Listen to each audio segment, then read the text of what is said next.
Was Jorge Masvidal average or a fighter with untapped potential who somehow fell short of the greatness we all thought he was destined for?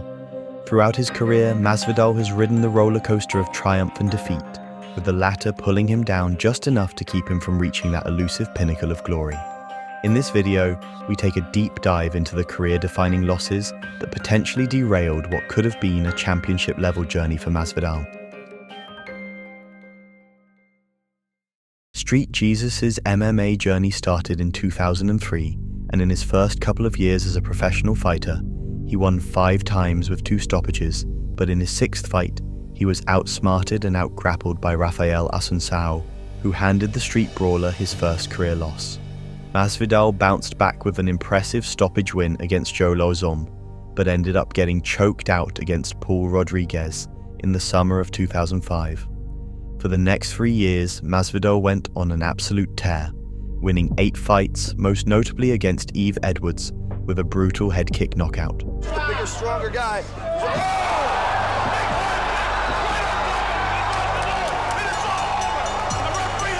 Masvidal's win streak caught the attention of Japanese promoters as he signed a deal to fight Rodrigo Dam at Sengoku 3, where fans saw a ton of fireworks. Both Masvidal and Dam went to war in the first round, landing considerable amounts of damage on the other. But it was Dam who launched a nuke of a right hand to hand Masvidal the first of his 2 career losses by knockout. The second one was far more brutal, but you'll have to stick with us till the end to watch it. After a crushing defeat, Masvidal bounced back with back-to-back wins in Japan, before signing with Bellator and entering the lightweight tournament, when he clocked Nick Aguilar in the quarterfinals. With some punches while Aguilar is covering up. Jay, this could be over in a hurry. Troy Wong over really quick. If Aguilar needs to do, it's over. After a stunning start to his Bellator career, Masvidal faced Toby Yamada in the semi-finals, and Gamebred beat him from pillar to post in the first round. In round 2, Masvidal's shaky grappling skills were exposed once again as he fell victim to an inverted triangle choke as he slipped into a deep sleep. Masvidal's journey through the lower leagues continued to be a rollercoaster of highs and lows. After picking up 2 wins, he stumbled in a razor-close split decision loss to Luis Palomino. He then rebounded with a split decision victory of his own, only to be outstruck and overpowered by Paul Daly in his next outing. Despite the setbacks, Masvidal had built a reputation as one of the most popular fighters in the region. His growing fan base and undeniable skills earned him a shot at the Strikeforce lightweight title against Gilbert Melendez after just 2 more wins. Inside the cage, Masvidal gave it everything he had, showcasing his striking and grappling skills. However, it was Melendez who outclassed him, securing a comfortable decision victory in the end. And he says you're one of the toughest guys he's been in there with. How'd you feel about the fight? I just want to look at tape, see what I did wrong, see what I did right. I just got caught up trying to take him out, take his head out. I wish I could have wrestled more. I'm not All-American or nothing, but I could wrestle. I was able to stuff his takedowns, and I got a takedown in him real quick. I wish I could have fought more MMA, instead of just trying to put on a boxing display. I should have gone in and stuck to the game plan a little bit more. Masvidal rebounded once more with a victory and made his UFC debut in style, coming in guns blazing with impressive wins over Tim Means and Michael. Lightweight's one of the deepest divisions. Is there anybody that you look at now as sort of a next opportunity, or just wait and see what the bosses have to say? Any top 10 guy would be amazing, but as long as I stay active, that's the most important thing. I just want to fight within the next 2 to 3 months. That's the main thing I want to do. Masvidal's next came against one of Russia's finest fighters at that time, Rustam Khabilov, who fought fire with Masvidal and just did enough to secure a unanimous decision. After another heartbreaking loss, Masvidal had no option but to go back to the drawing board and bounce back stronger, which he did with 3 straight wins in 2015 to climb up the ranks and fight former champ Benson Henderson. But the latter had to withdraw, so in came Al Iaquinta. How do you stay up for a fight like this that you didn't want and that you haven't been that keen on? What's the mindset in training camp leading up to this if you're not that thrilled about it? Get paid, man. I got kids, I gotta feed them, so I gotta get paid, man. Whether he gives me that rice to get up early in the morning or not, I'm still gonna do it because I gotta get paid. I gotta put food on the table. The fight was back and forth with both men having their moments inside the octagon. But Masvidal finished strong with a flurry that almost ended Iaquinta's night before the final bell. Yet, he lost by a split decision, resulting in the crowd booing the winner. A tough first round. And then, that fight would have been fight of the night, but I think he took the second round off. And third round, same thing. I was chasing him. I was overextending, throwing my punches because he was out of there. He didn't, he coasted those last 2 rounds. And, when, maybe they were booing the judges, whatever that, but I don't think there's any reason to be booing me. I laid it all out there. That was Masvidal's final fight at lightweight as he moved up to welterweight and made a stunning start with a brutal knockout of Cesar Ferreira. Can you help us understand how much different you feel or what the difference is between you at 170 and you at 155? The difference is huge. I felt when I woke up today, when I was doing my sprints, I always do sprints in the morning before the day of the fight. I felt good. I felt explosive. Usually I feel like a little lethargic or heavy when I drop down to 56 and then I put the weight back on. I'm usually around like 78, so just putting all that weight back on, I don't feel good. I felt great today. Masvidal's flawless start at welterweight set the stage for a rematch against Benson Henderson, and this time he was determined to settle the score once and for all. The fight wasn't the most entertaining, but it did produce sparks of brilliance with Masvidal, starting off well with his striking, but Henderson making a comeback with clinch work and takedowns here and there to secure a split decision win. Masvidal fought Lorenz Larkin next, but his fortune failed him again when the latter won by the finest of margins. Masvidal had to dig deep once again as he secured 3 consecutive wins, most importantly against Donald Cerrone, to earn a welterweight title eliminator against Demian Maia. Heading into the fight, Masvidal was oozing with confidence. And he looks fragile. Why? He's cutting a lot of weight. I saw him earlier on, and he was, I can see he's cutting a lot of weight. It's hurting. I used to do the same thing at 55, and he's looking sucked out already, Not that he won't be able to make weight, but I can tell he's hurting. Tyron Woodley said recently that it was dumb for him to take this fight. Do you agree with him? Damn right. It's dumb for anybody to take the fight, That's why do you think I'm the most dodged opponent in the call? You don't have to believe me. Call Sean Shelby. Call Joe Silva. They'll tell you. Despite all that bravado, Masvidal failed to deliver when it mattered most, as Maia used his grappling and jiu-jitsu to keep Jorge on the edge and churn out a split decision victory. The fact that you were so close to a title fight, how does that sit with you now? It burns like fucking STD, man.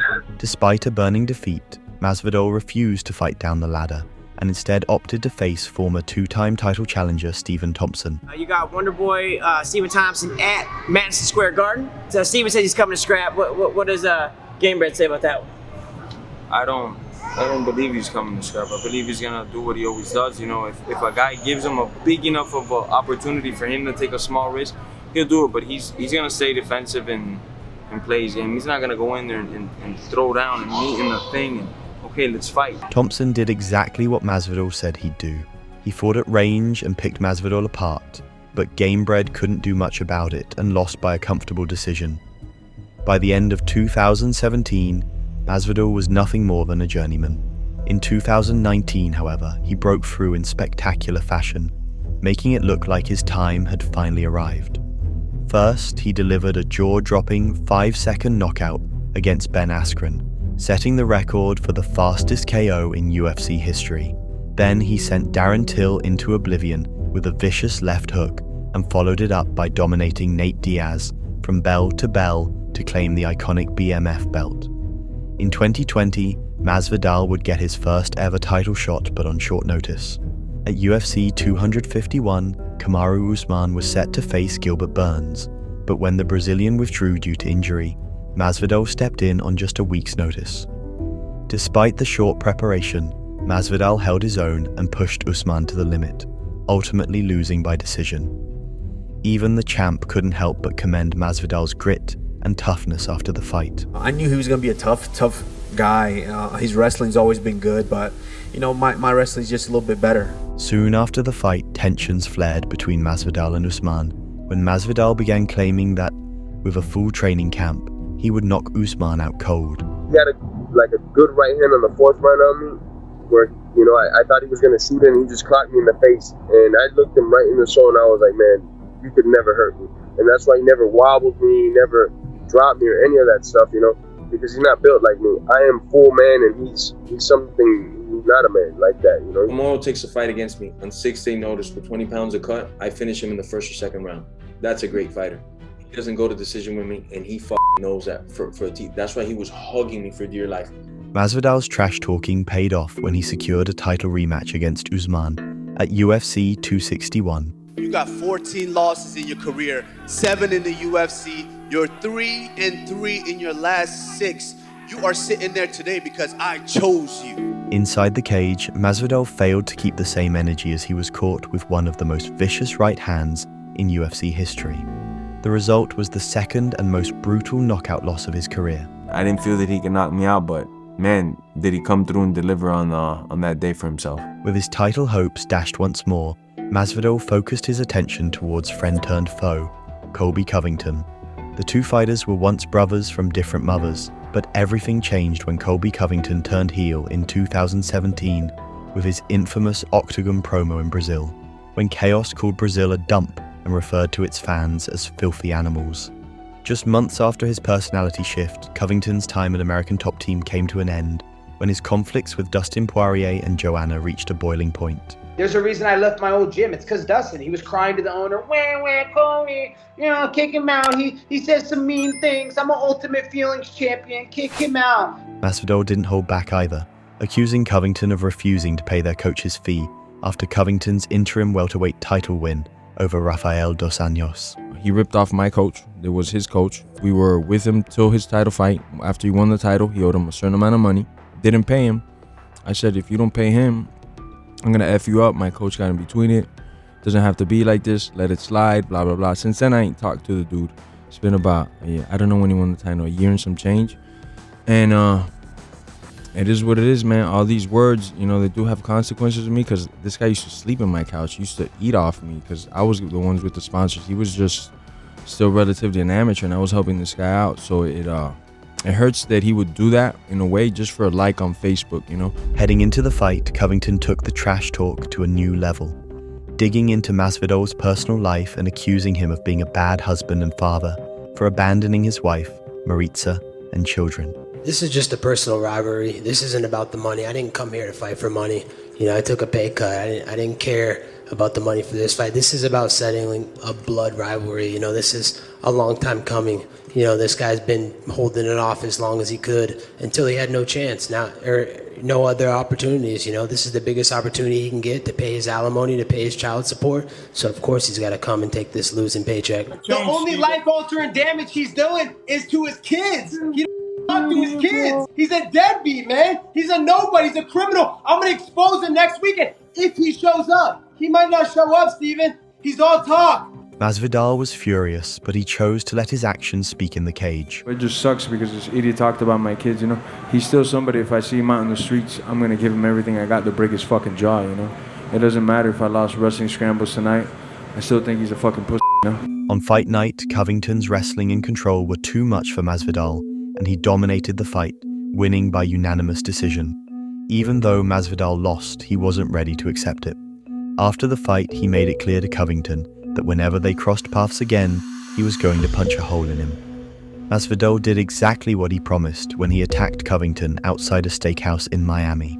The veteran fighter faced legal consequences, but he was set free after pleading guilty in 2023 when he made his return against Gilbert Burns. I want to freaking bang with this guy, to be honest. Burns put his money where his mouth is, and he cracked and wobbled Masvidal on the feet and controlled the ground, fighting to churn out a decision win and sent the Miami legend into retirement, putting an end to a legendary career that could have been a lot prettier if a few tight calls went his way. There's no shame in that, however, as many champions have had losses shape the final chapters of their careers.